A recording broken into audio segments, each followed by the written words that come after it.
Welcome once again to Africa, the continent of hope. And today we're joined by Father Okello, who's going to introduce himself and the work that he does. Remember, this is Africa, the continent of hope, where hope resides. Welcome, Father. Thank you. It's good to host you today. Thank you. Please introduce yourself so that people can know about you, who you are, and your work at the African Union Commission. Yes, I'm Father Stephen Okello. I'm a Consolata missionary, a priest since 1987. And this appointment, I just took it at the beginning of this year.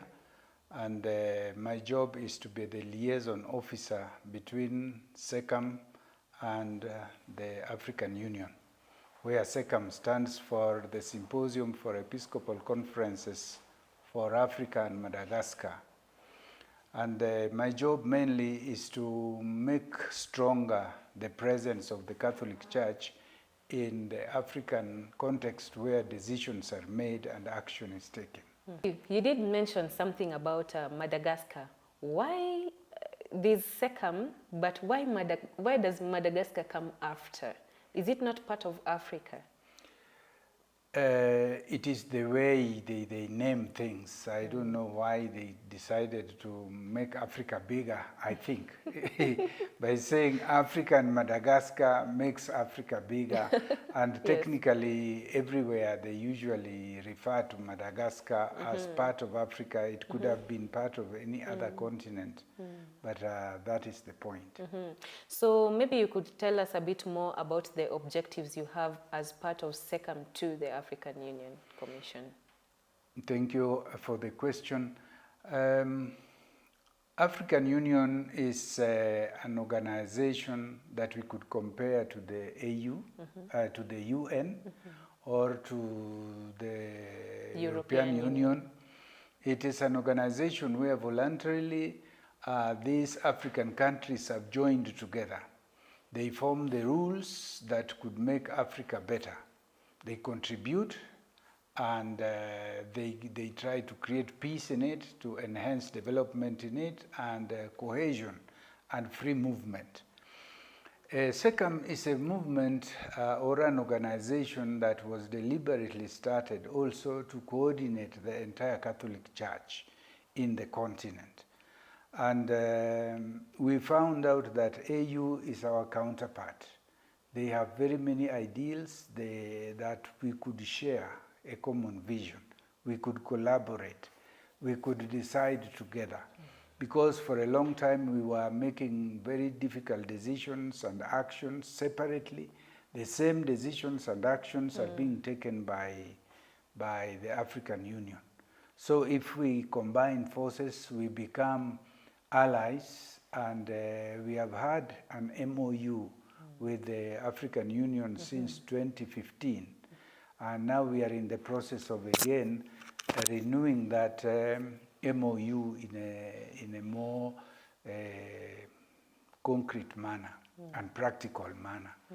So I am supposed to pay attention to the agenda of the AU, and I would tell the Secam not to waste a lot of time on things that have already been very well studied, researched, and we can join the AU in promoting those values. And if we have because we are a church-based organization, we have a special sensitivity to ethical matters, to human promotion that sometimes is left out by the politicians. So we can take our space to insist on those values within the union. So you did mention something about promoting values. What would you deem as the role of the church when it comes to implementation or even formulation of policies at the African Union Commission? The African Union, even the way they stipulate it in the Vision 2063, is that they want to work with all stakeholders. And there is no bigger stakeholder than the grassroots. And the Catholic Church represents the grassroots in a very, very robust way. We know everything, everywhere, about everybody. And therefore, as stakeholders as we are able therefore to bring in the values like community life, like the interferences that city life, for example, is causing to the culture of the people. We would like to have that culture still maintained and promoted. That's a value. Hospitality, family life, family values, they are being lost somehow. Education system, we have certain policies in education that are not completely consistent with our African values. And we as church try to insist with the policy makers in this area of education to make education more value-oriented, holistic. Like we church have very beautiful documents that want education to be holistic, to be person-based, a person who is made in the image and likeness of God. We don't just want to be so materialistic, education just to get money. We want education to enrich people, those kind of values. Speaking about the loss of values, sometimes we lose our way as a community, as a society. What is your take on corruption in Africa, given that sometimes you have to influence policies in a way that corruption is not involved, because we also have corrupt officials at the top levels? How does the church combat that? I would not, first of all, say that church is entirely immune of corruption. Corruption is a human phenomenon, a human weakness. It is an expression of human sinfulness, I would say. After saying that, we know we are remorseful for all the times where we have not been just, fair, equitable, because these are the victims of corruption. By the way, there is an article I wrote about institutional corruption. Institutional corruption is a corruption without which the government cannot operate. We have put the standards of, let's say standards, the kind of schools we want, according to the law, the standards are very high. The kind of hospitals we should have, the standards are very high. But they are only high for private practitioners. If you want to open a school privately, like we church, we have to do with a lot of demands from the government. The road traffic rules are very, very restrictive, and it is almost impossible to meet all the rules. So many times people have to bribe their way around in order to open schools, to open hospitals, to drive on roads. And it is institutional because it is the way the government works. I feel corruption is a problem that we have not given enough time. The laws that govern corruption are also impossible laws. I wish somebody would listen to me who is in charge of making laws. If you have committed an offense, somebody must be a witness. There must be evidence that you have done it. In the case of corruption, you never give receipts for the bribe you give. You never have witnesses around as you give bribes. They are done in very secret places. And all corruption charges usually are thrown away for lack of evidence. I would like all our governments to change the rules so that we have a different way of tackling corrupt people. Otherwise, government officials are the first beneficiaries of the weaknesses of our laws guarding corruption. Would you say that that is the key, or rather the sole reason that we have problems, especially in terms of immigration in Africa? Especially where climate change is also an issue. There are so many reasons why migration is taking place. People have always migrated. I am a Luo. We came from Egypt into Sudan, into Uganda, into Kenya over thousands of years. And in Europe, there are migrations from north to south, east to west. America is all formed by migrants. Migration itself is not a bad thing. It is not something unlawful. People should move. This world is for all of us. But then now, the causes of migration are also, people don't need necessarily to be forced to move out of where they would like to stay. They are forced to move out because of political tensions. They are discriminated against. Or there is a lot of violence. They can't stay in peace where they are unsafe. There is a lot of poverty, there is no food, there is no water, there is a lot of competition for little resources that are there. The reasons why people migrate are the wrong reasons. Otherwise, human beings by nature are migratory. They move from place to place, and that is good according to God's own plan, also to save people. Abraham migrated to Egypt, to places like that, Joseph and his children. So let us now, I would like us to bring faith into this problem of migration. We bring faith so that we see each other as people, as brothers and sisters. And we see the whole world as a world created for all of us. So that we do not look at people. There is this expression. If you see somebody coming to you as a refugee, receive him because where he was, he had already received other people. It's a big debate, it's a big problem, and the church has to play a role here from the faith-based perspective. Okay. Thank you for that. So you've read about Pope's encyclical Laudato Si. Very much. From that, we also understand that everything is connected. So how will you connect faith in terms of Laudato Si to the aspect of what Africa is facing right now? But also given the fact that Africa we may have problems, yes, but we also have solutions to these problems. So what are some of these solutions that your office has, especially as Secam, to provide for Africa as a community? You want us to address climate change? Well, in the context of Laudato Si encyclical. Yeah, and everything, given that everything is connected. You see, the problem that we have now in Africa, just last month, we thought it would never stop raining. I'm That from was in Kenya? Yeah, in Kenya. And this thing happens from one place to the other. Everybody is familiar with the rains that kill people and destroy everything.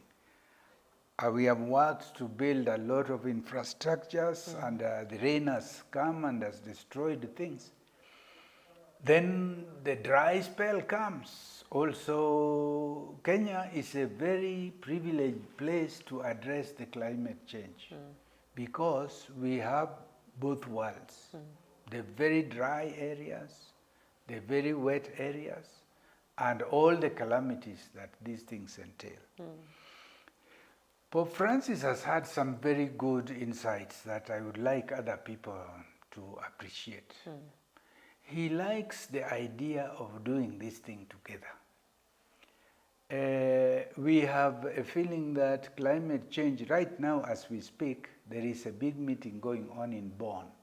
They are preparing the agenda for Azerbaijan. The SBs? Yes. This agenda is like the third world, who put us third, I don't know. The third world are those people who are poor countries and having a very big impact of climate change. And they need now to be funded by the first world, the developed world. Most of the agenda is around negotiating how much money the West is willing to give to the in third terms part. of credits, carbon credits, in terms of mitigation, in terms of Loss and education, but it is not being done properly, in my opinion. Because the areas where we should put more stress is the area of indigenous gifts that God gave us. Indigenous trees, indigenous seeds, indigenous infrastructures, and Ethiopia is a great example of being faithful to indigenous values and traditions and history they have had, the way they eat, the way they dress, the way, because at the end of the day, the problem of climate change is a problem of lifestyle. In Europe, when it's winter, we want to live warm in the house. So a lot of energy is being used to heat the houses. We want to eat the fruits that we could eat in summer. We want it all. We want it now. So it is difficult for the nature to provide everything. It is too much. We need, and we people in these last 100 years, we have consumed what human beings consumed for thousands of years. Our rate of consumption is very high. This style of life, we need to change it. We have to change it. And this is not being discussed. This question of green energy is good up to a certain extent. I believe in it. I have solar systems at home. But it's not enough. We need to have also a style of life, and we need to have a spirit of sacrifice, a spirit of respect for nature. We live according to the means that nature is Mother Nature is generous. It doesn't charge us anything. But we need to be patient and to be reserved so that the later generations could also have something. We are cutting all the trees. We are destroying all the species of seeds. We live as if there is no tomorrow. The climate issue, according to Pope Francis, is that we go to the value of humanity and the value of nature and the purpose why God created the world, which is most of the people who are greatest champions of climate change are people who don't even believe in God. There is another article I wrote on the humanity, Ubuntu in dialogue with humanity. And the humanists... What does Ubuntu mean, if I may interject? Ubuntu is a Zulu word, which means it could be compared to a Kiswahili word which ujamaa or ubinadamu or utu. Utu stands for the humanness, but it also stands on being merciful, being kind. Ubinadamu tafadhali, wapi utu wako? So Ubuntu in Zulu is that appeal to the capacity of a human being to forgive, to be merciful, to be kind, to be generous. And we think that if we could bring in Ubuntu, and Ubuntu is strictly linked also to God. It is a very spiritual concept of a human being created in the image of God. So the Western humanism that does not believe in God, that thinks that a human being is capable of doing everything himself, that a human being perhaps has replaced God, this concept is having also a negative impact on the climate.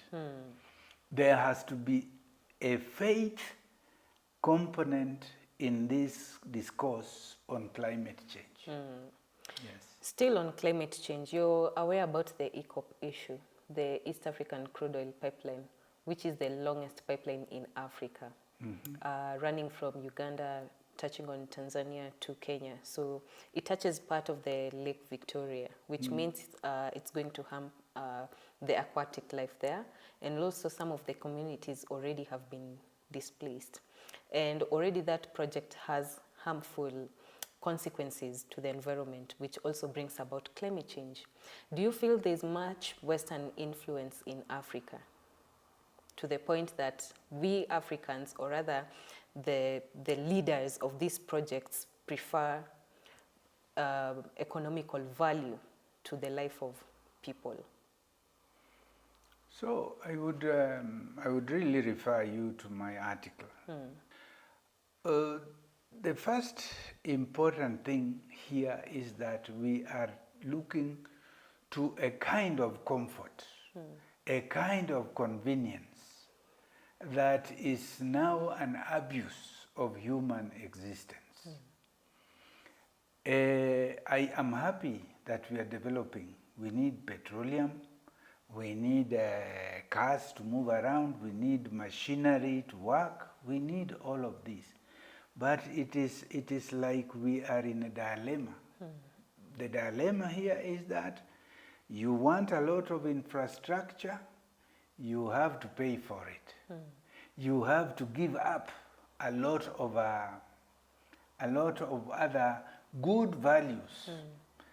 The question of life, family life is suffering a lot because of the desire to have no children and to live well. The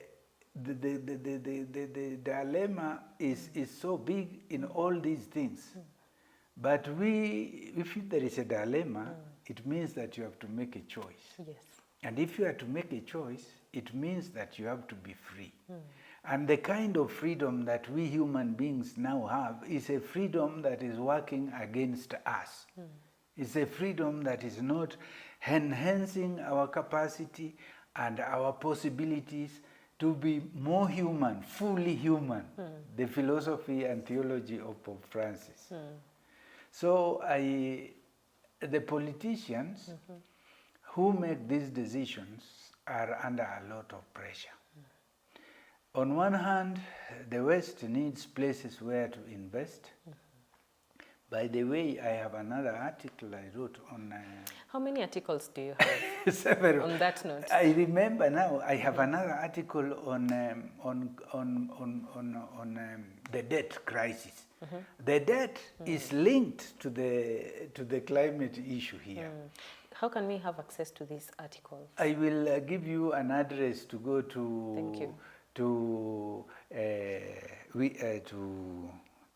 academia, where everybody has access, and it is a great joy every day to see people from every corner of the world reading. Now, the debt. These infrastructures, like that pipeline, is not zawadi. It is something that you will pay for, and generations will pay for. The debts are most of the time serving the interests of those who give you the money. They don't give you money in cash. I'm explaining you things you know anyway. They don't give you money in cash, they give you in kind. What do you need? We need lorries. So you favor their factories that are making the lorries. You favor their workers who are doing the job there. Then they bring their own experts here to do the surveying, the engineers to do the work, to do the supervision. You give employment and at a very high cost. If your own people could have taken 10%, they take 100% of the money for their own salary and hardship allowance and medical care and housing. A lot of money goes back. All this money goes back. And the Ruto spoke well recently about the unfair debt that the West is giving us. These debts, and they cost us a lot of interest. Sometimes the monies that Kenyatta took to buy land from the colonialists 50 years ago, now we have paid all that money. We are paying only the interests that were accumulated. And we pay with what? We pay with coffee, we pay with the tea, we pay with pyrethrum. And we don't decide the value of the tea or coffee for paying those things. It is decided by those people who are buying the coffee.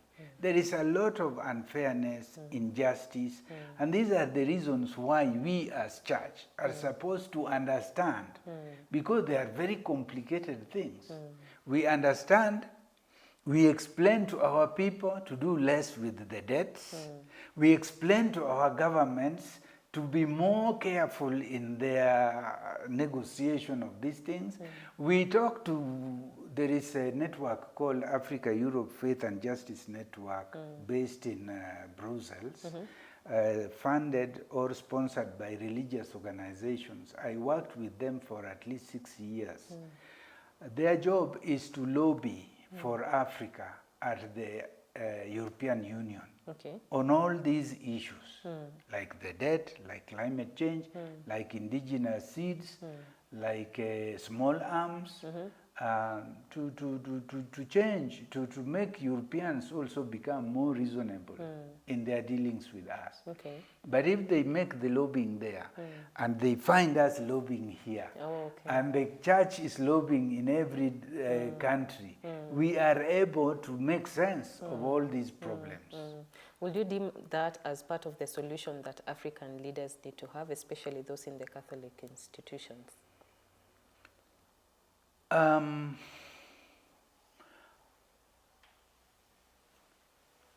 African leaders in Catholic institutions need to work more. Some are working a lot, but we need to work more. To work more in that there is a lot of information that we need to share with the people in terms of sermons, in terms of workshops, seminars, to just explain to the Christians what is going on, to explain to them what they can do to save themselves from climate change. Without waiting for climate change has become a very expensive enterprise. Through these capacity buildings, through the seminars, the workshops, they have a lot of allowances. And at the end of the day, the grassroots don't know anything. We people, our homilies, the Bible has a lot of information about how to keep the earth safe. The Bible has a lot of information on how to keep peace and be reconciled. Let's go back to the Bible and explain these things to the people.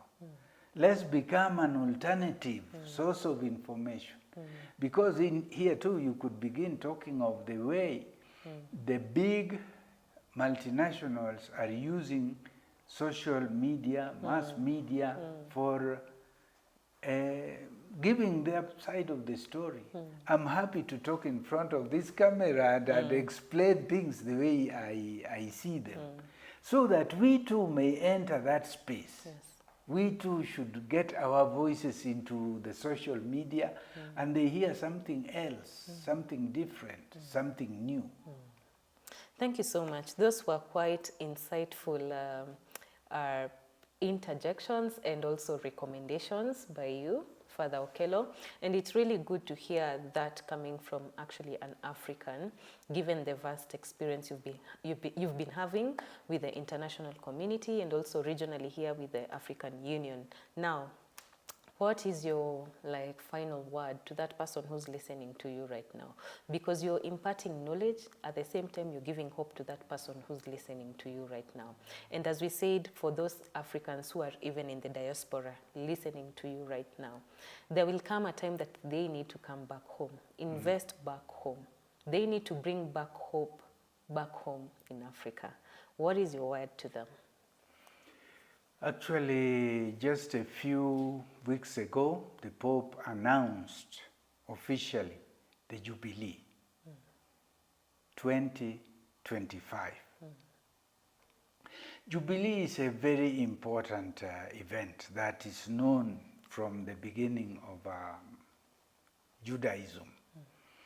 It's a time when people free slaves, they leave land to rest They cancel debts.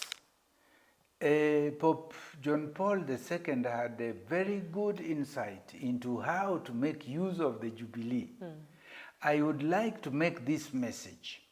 The Pope has chosen the theme, Pilgrims of Hope, as the theme of this Jubilee. And everybody is a pilgrim, all of us, whether we are Africans or we are other people. And we are people of hope. There is a lot of hopelessness right now. There are a lot of wars going on, conflicts. In Africa itself, here in Ethiopia, I've tried to go to places I can't go. They tell me it's not safe. In Congo, there is war. Northern Mozambique, they are fighting. In Sudan, they are fighting. You have so many conflicts going on.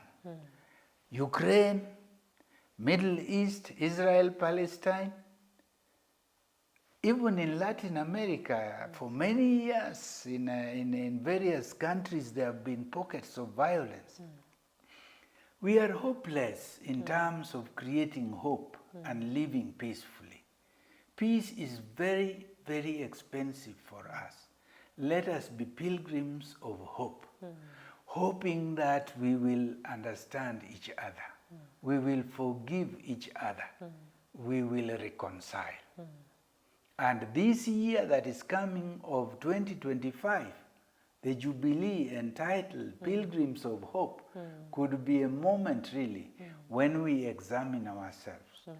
I look at the story of South Africa during Bishop Desmond Tutu, when that country started to reconcile the Boers, the Africans, it was a very big event to see how to forgive people, how to listen to one another on the many bad things we have done to each other, and to see how to forgive each other and to start afresh.